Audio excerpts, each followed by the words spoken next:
Hello प्यारे बच्चों, कैसे हो आप सभी। देखें आप लोग, क्या है 7th क्लास का जो हीट वाला चैप्टर है उसको कर रहे हैं हम लोग। ठीक है, देन देखें आप लोग, इसमें क्या है भाई हमारे पास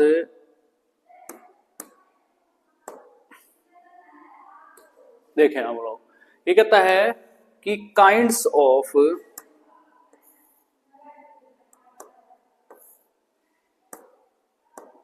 ये कहता है kinds of clothes we wear in summer and winter. ये कहता है भी किस प्रकार के जो कपड़े हैं हम लोगों को क्या है विंटर और समर के अंदर पहनने चाहिए भाई। ठीक है, तो मतलब जैसे जैसे कपड़े हम लोग समर के अंदर पहनते हैं, विंटर के अंदर पहनते हैं, तो कहता है you know that in summer we prefer light coloured clothes. जो समर के अंदर हम लाइट कलर के जो भी क्लोथ्स होते हैं भाई उनको प्रीफर करते हैं, और विंटर के अंदर हम लोग क्या करते हैं भाई usually we are dark coloured cloth.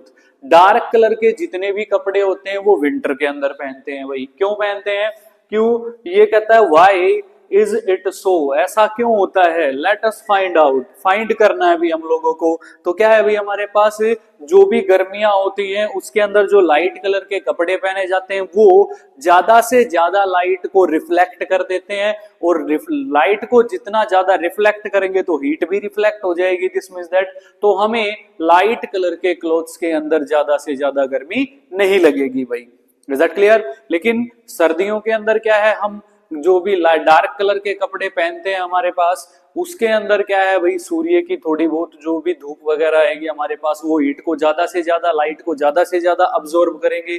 This means that हमको क्या होगा, हमको थोड़ा सा गर्माहट फील होगी भाई सर्दियों के मौसम में। इसी वजह से हम लोग क्या है गर्मियों में लाइट कलर के कपड़े पहनते हैं और सर्दियों में डार्क कलर के कपड़े पहनते हैं भाई। Is that clear. नेक्स्ट है भाई हमारे पास एक्टिविटीज 3.10 है भाई हमारे पास। ठीक है, तो इसमें कहता है to take two identical tin can ले लेनी है भाई हम लोगों ने। Paint the outer surface of one black of other is white. दो कैन लेकर के एक को तो ब्लैक सरफेस से पेंट कर देना है, ब्लैक कलर से पेंट कर देना है सॉरी, ठीक है, और दूसरे को व्हाइट कलर से भी। Pure equal amounts of water in each, leave them in the midday sun about an hour। उसको क्या करेंगे भाई आधा क्या करेंगे पानी से भर देंगे भी हमारे पास, और दिन में दोपहर के समय में क्या करेंगे उसको सूर्य की धूप में छोड़ देंगे। Measure the temperature of water in both can, दोनों कैन के अंदर हम लोग क्या करेंगे पानी का टेम्परेचर मेजर करेंगे। तो जो डार्क कलर वाली है उसने क्या किया होगा, ज्यादा से ज्यादा हीट अब्सॉर्ब की होगी, और व्हाइट वाली ने ज्यादा से ज्यादा रिफ्लेक्ट की होगी। तो व्हाइट कैन का जो वाटर का टेम्परेचर है वो लो मिलेगा और डार्क वाले का क्या मिलेगा, ज्यादा मिलेगा भाई। ठीक है, do you find any difference in the temperature, temperature में डिफरेंस मिलेगा भाई। ठीक है, in which can the water warmer, तो कौन से में हो जाएगा भाई डार्क कलर की जो होगी, ब्लैक कलर की जो भी कैन होगी उसमें वार्मर मिलेगा भाई। ठीक है, you can feel difference even by touching the water in two can. आप लोग इस डिफरेंस को टच करके भी, पानी को टच करके भी आप लोग क्या कर सकते हो, महसूस कर सकते हो भाई। Is that clear.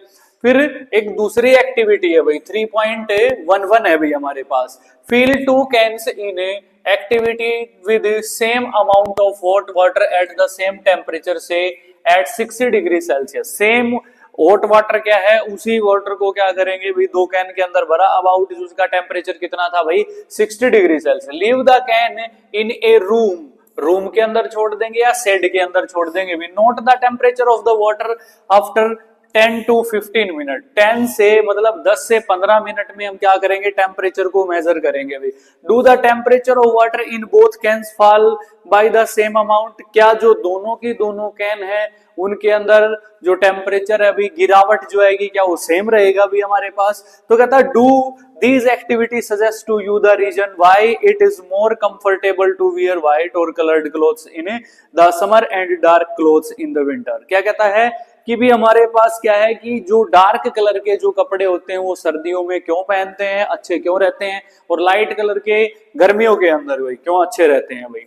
तो ये कहता है dark surfaces absorb more heat, जो डार्क सरफेसेस हैं वो ज्यादा से ज्यादा हीट अब्सॉर्ब करेंगे, therefore we comfortable with dark coloured clothes in winter. Winter के अंदर हम लोग क्या रहते हैं, इनके अंदर कंफर्टेबल रहेंगे भाई। तो लाइट कलर्ड के क्लोथ्स जो होंगे भी हमारे पास ज्यादा से ज्यादा हीट को क्या करेंगे, रिफ्लेक्ट करेंगे, जो उनके ऊपर गिर जाएगी भी fall on them and therefore we feel more comfortable wearing them in summer. इसी वजह से लाइट कलर के जो कपड़े होंगे उनको हम लोग क्या करते हैं कि समर के अंदर हम लोग उनको कंफर्टेबली पहन सकते हैं भाई।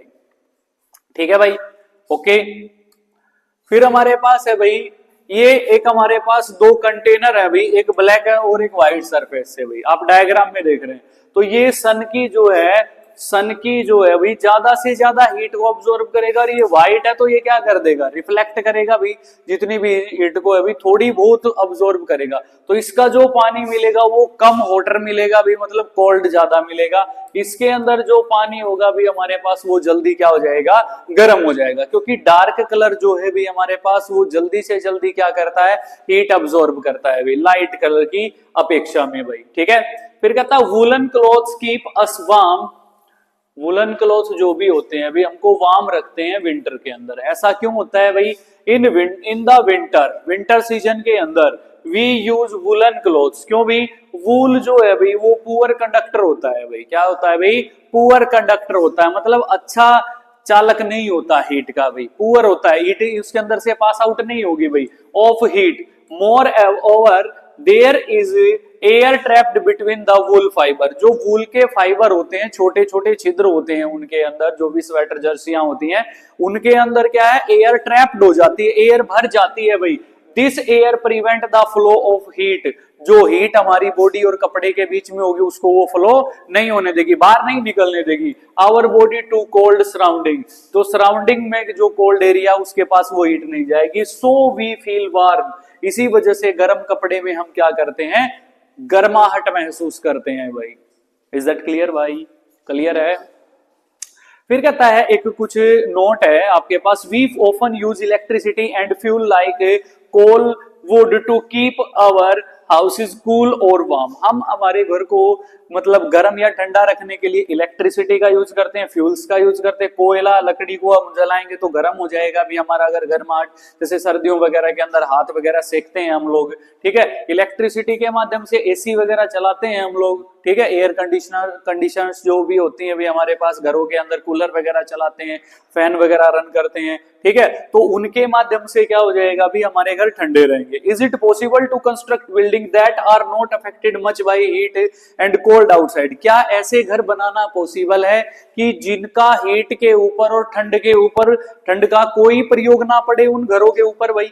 This can be done by constructing outer walls of the building so that they have trapped layer of air. मतलब उनके ऊपर क्या है भाई, हमारे पास कुछ ऐसी बिल्डिंग बनाई जाए, ठीक है, they have trapped layer of air, जिसके ऊपर क्या हो, हवा की बहुत ही ज्यादा लेयर्स हो भाई हमारे पास। One way of doing this is to use hollow bricks which are available these days. जो आज के दिनों में ब्रिस्क ईंटें बनाई जाती हैं, होलो ईंटें, उनके अंदर हो सकता है, क्योंकि उनके अंदर हवा भर जाएगी। हवा क्या है, हीट को और कोल्ड को इधर उधर नहीं जाने देगी।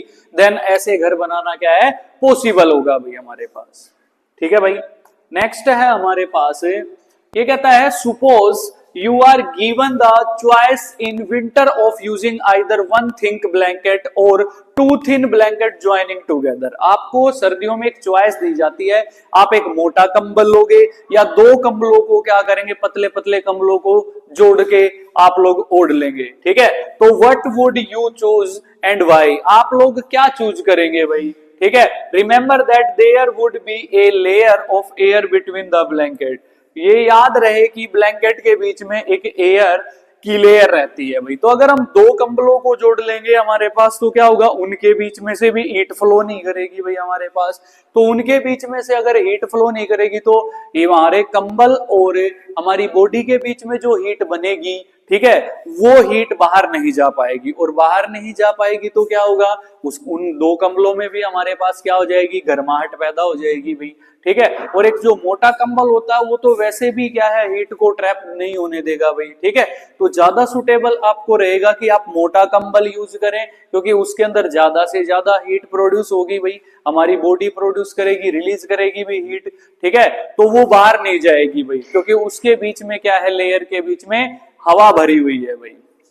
और आप लोग जानते हैं कि air is a poor conductor of heat. अभी देखिए भाई, ये कहता है भाई, why does the mercury not fall or rise? Why does the mercury not fall or rise in a clinical thermometer?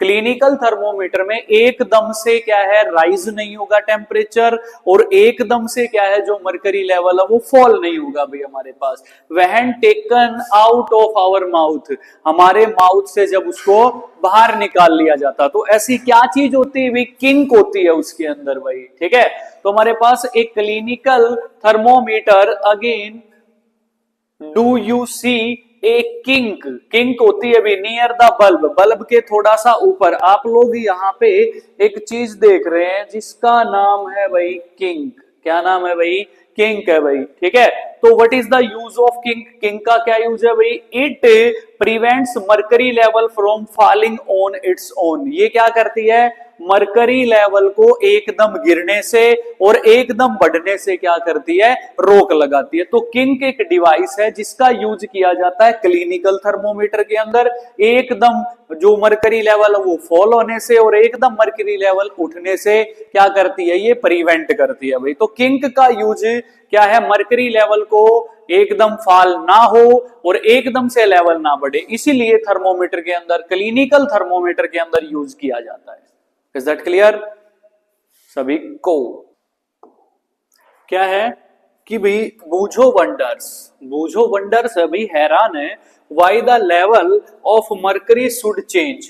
अगर मरकरी का जो लेवल है वो चेंज हो जाएगा भाई, all when the bulb of the thermometer is brought near contact with another object. जब भी उस थर्मोमीटर के बल्ब को क्या है, किसी अनदर ऑब्जेक्ट के कांटेक्ट में लाया जाएगा। ठीक है, तो वो क्या है भाई हमारे पास है कि मरकरी का जो लेवल है भाई हमारे पास वो क्या हो जाएगा, चेंज हो जाएगा भाई। ठीक है, बिकॉज जब भी हम क्या करेंगे, ये ऑब्जेक्ट है भाई हमारे पास, ये थर्मोमीटर है भाई हमारे पास। ठीक है, इसका ये जो बल्ब है भाई हमारे पास, ये क्या है भाई, बल्ब है भाई हमारे पास। जब इसके नजदीक लाएंगे तो हीट जो है, हीट है वो हमारे पास इसके पास से इस थर्मोमीटर के पास ट्रांसफर होगी, इस बल्ब के पास जाएगी, तो देन मरकरी जो है भाई हमारे पास वो एक्सपेंड करेगी भाई। क्या करेगी भाई, गर्म होकर के कोई भी चीज क्या करती है, एक्सपेंड करती है, फैल जाती है भाई। तो देन मरकरी फैलेगी तो मरकरी का लेवल है भाई हमारे पास वो क्या हो जाएगा, राइजिज हो जाएगा भाई हमारे पास। थर्मल कंडक्टिविटी के कारण क्या हो जाएगा, राइजिज हो जाएगा भाई हमारे पास। इज दैट क्लियर सभी को? फिर है भाई हमारे पास है, फिर दूसरा क्वेश्चन है भाई, बूझो now understand why clinical thermometer can not be used to measure high temperatures. जो क्लिनिकल थर्मोमीटर है वो हाई टेम्परेचर मेजर करने के लिए यूज नहीं किया जाता, but still wonders whether a laboratory thermometer can be used to measure his body temperature. कि जो क्लिनिकल थर्मोमीटर है वो हाई टेम्परेचर को मेजर नहीं कर सकता। क्यों भी, क्योंकि उसकी जो रेंज होती है भाई हमारे पास वो 35 degree Celsius to 42 degree Celsius होती है। तो एक लिमिटेड रेंज ही होती है भाई हमारे पास।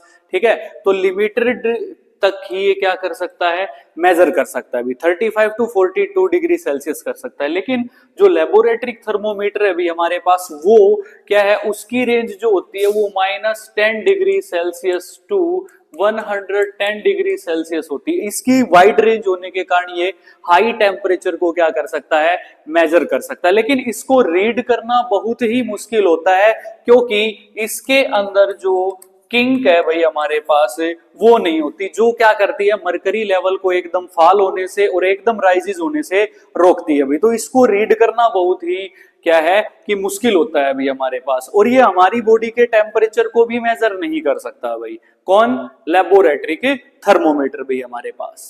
Is that clear? फिर है भाई हमारे पास कि पहेली ने पूछा, does it mean that heat will not be transferred if the temperature of two object is same. अगर दो ऑब्जेक्ट का टेम्परेचर सेम है तो एक ऑब्जेक्ट के पास से दूसरे के पास या दूसरे के पास से पहले के पास जो टेम्परेचर है, जो हीट है भाई, वो ट्रांसफर नहीं करेगी। क्यों नहीं करेगी?